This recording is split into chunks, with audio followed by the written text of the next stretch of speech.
Dalam sejarah perkembangan bangsa Indonesia, di tengah derita penjajahan asing yang tidak pernah membuat kemajuan yang sesungguhnya, tibalah 20 Mei 1908, suatu momentum awal untuk selamatkan Indonesia. Putra-putri terbaik bangsa terpanggil untuk mulai memikirkan kebangkitan bangsa ini, yang kemudian kita kenal sebagai Hari Kebangkitan Nasional. Dari semangat dan kekuatan kebangkitan nasional yang pertama itu, lahirlah perjuangan panjang untuk meraih kemerdekaan sebagai langkah pertama selamatkan Indonesia. Proklamasi. Kami, bangsa Indonesia, dengan ini menyatakan kemerdekaan Indonesia. Hal-hal yang mengenai pemindahan kekuasaan dan lain-lain diselenggarakan dengan cara saksama dan dalam tempo yang sesingkat-singkatnya. Jakarta, 17 Agustus 1945, atas nama bangsa Indonesia, Soekarno, Hatta. Kemudian daripada itu, untuk membentuk suatu pemerintah negara Indonesia yang melindungi segenap bangsa Indonesia dan seluruh tumpah darah Indonesia, dan untuk memajukan kesejahteraan umum, mencerdaskan kehidupan bangsa, dan ikut melaksanakan ketertiban dunia yang berdasarkan kemerdekaan, perdamaian abadi, dan keadilan sosial. Untuk mencapai cita-cita bernegara, bangsa Indonesia dikaruniai modal dasar pembangunan berupa penduduk yang bineka dari Sabang sampai Merauke, namun menjadi tunggal ika oleh berkat Pancasila, Indonesia Raya, serta Sang Saka Merah Putih.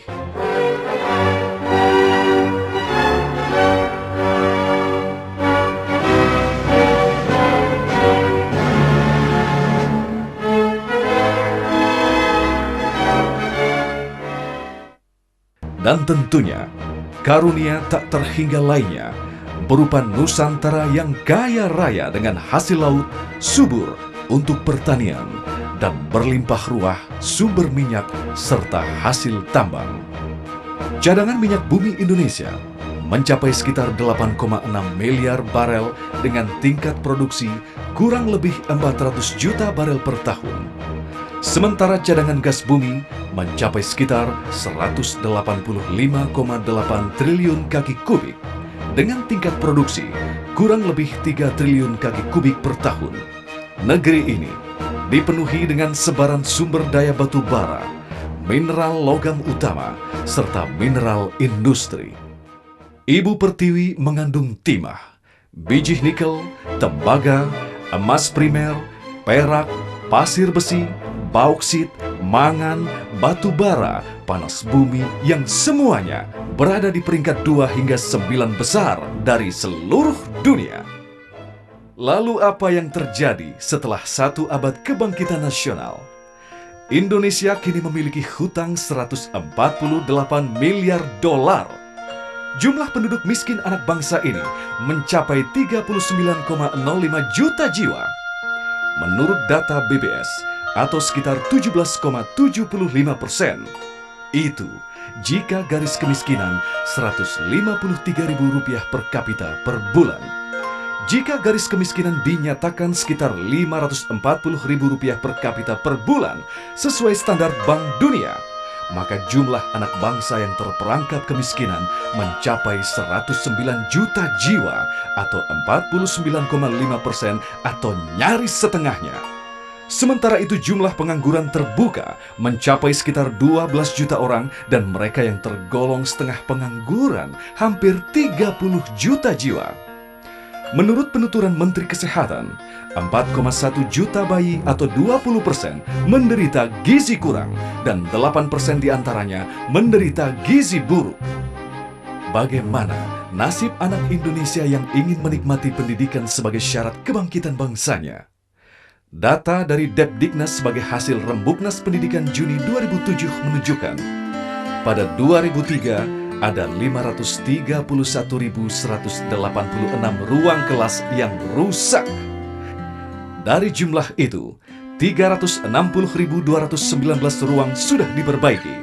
Sisanya, 170.967 akan diperbaiki sebagai program 2008. Di ibu kota saja, dari 2.552 SD dan SMP, 437 diantaranya rusak total. Dari 437 tersebut, hanya 22 yang bisa direhab total dengan APBD DKI Jakarta 2008. Sisanya terpaksa disegel karena membahayakan siswa. Bagaimana dengan infrastruktur? Ambil contoh saja jalan nasional.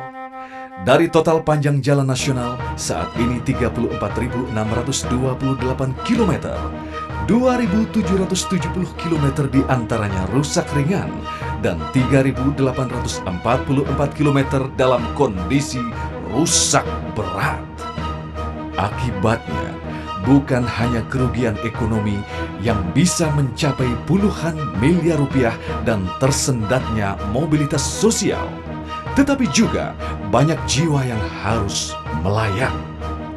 Data YLKI menyebutkan, selama Januari sampai Maret 2008, tidak kurang dari 35 orang tewas di Jakarta. Sedangkan dari total korban lalu lintas secara nasional yang mencapai 30.000 jiwa per tahun, 3.000 orang diantaranya meninggal akibat kondisi jalan rusak. Kenapa nasib pedih ini menimpa bangsa yang dikaruniai berlimpah ruah kekayaan alam dan telah pula menyatakan kebangkitan nasional 1 abad lalu? Ternyata, dari 1 juta barel produksi minyak nasional per hari, hanya 70.000 barel yang diproduksi Pertamina, 75.000 produksi Medco, sisanya 855.000 barel per hari di tangan produsen asing. 90% dari kontrak kerjasama produksi dikuasai asing. Lebih hancur lagi, sektor pertambangan tembaga dan emas sudah hampir 100% dikuasai asing. Contoh yang fenomenal dan nyaris tak dapat diterima akal sehat, tapi masih berlangsung sampai detik ini adalah Freeport.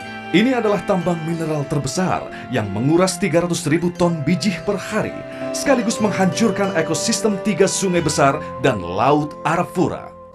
Padahal, royalti yang diterima dari penjualan bersih tergolong sangat-sangat kecil, yaitu 1 hingga 3,5% untuk konsentrat tembaga dan 1% fixed untuk emas dan perak. Lebih gila lagi, iuran tetap untuk wilayah pertambangan hanya berkisar Rp225 sampai Rp27.000 per hektar per tahun. Sangat jauh lebih rendah dibandingkan dengan sewa lahan sawah oleh petani penggarap termurah sekalipun. Kebodohan ini berjalan terus seiring jatuhnya wilayah-wilayah migas yang sangat potensial kepada pihak-pihak asing. Contoh terkini adalah Blok Cepu. Dengan cadangan minyak minimal 600 juta barel dan 2 triliun kaki kubik gas, maka pada harga minyak $60 per barel dan gas $3 per MMBTU, nilainya sekitar Rp387 triliun. Seandainya Blok Cepu sepenuhnya dikuasakan kepada Pertamina untuk mengelolanya dengan asumsi harga minyak $90 per barel dan harga gas $15 per MMBTU, maka nilai Blok Cepu dapat mencapai Rp576 triliun.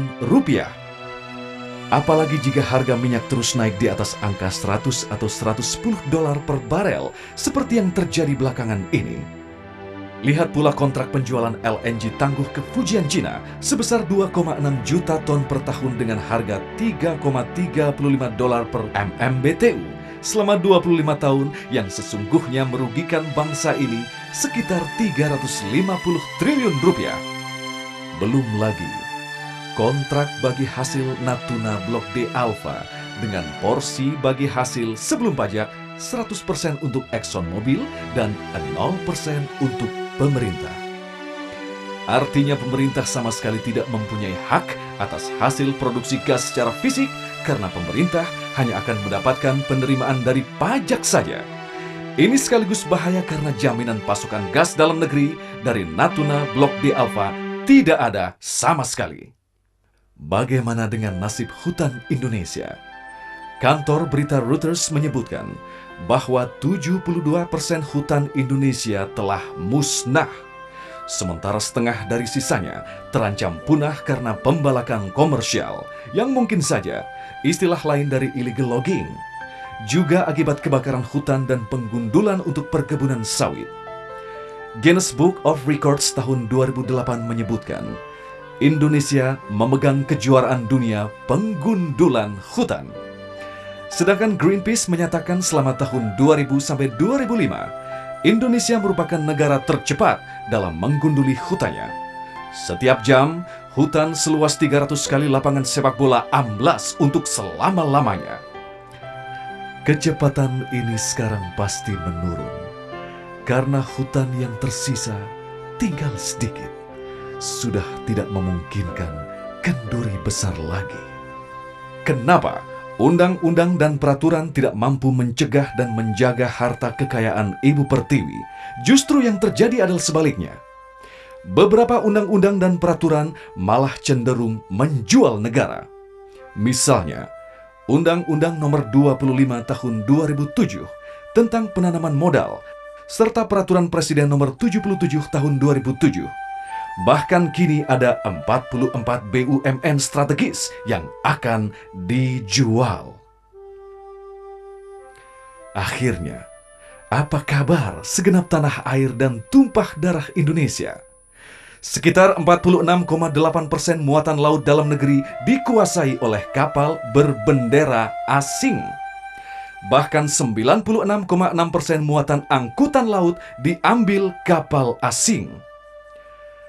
Mungkin para politisi bisa mengatakan, itulah semuanya hasil dari investasi internasional atau manfaat dari pergaulan global. Tapi jika memang demikian, kenapa di dalam lubuk hati anak bangsa yang jujur justru terdengar tangisan Ibu Pertiwi? Kenapa setelah 100 tahun kebangkitan nasional, air mata Ibu Pertiwi malah terus berlinang? Ibu Pertiwi yang dulu kaya raya untuk membesarkan anak-anak bangsa yang dicintainya, kini sedang susah, merintih dan berdoa. Padahal sesungguhnya dalam lanjutan lagu tersebut yang anehnya jarang dinyanyikan sampai selesai, terdapat jawaban dari doa Ibu Pertiwi. Ya, akan tiba suatu masa di mana putra-putrinya yang berhati tulus akan berkata, "Lihatlah Ibu Pertiwi, kami datang berbakti untuk menggembirakan Ibu. Karena kami tetap cinta Ibu dan selalu setia, maka kami akan bangkit menjaga harta pusaka untuk nusa dan bangsa." Ibu Pertiwi sekarang menggelegar ke udara, teriakan dan kepal putra-putri Ibu untuk selamatkan Indonesia.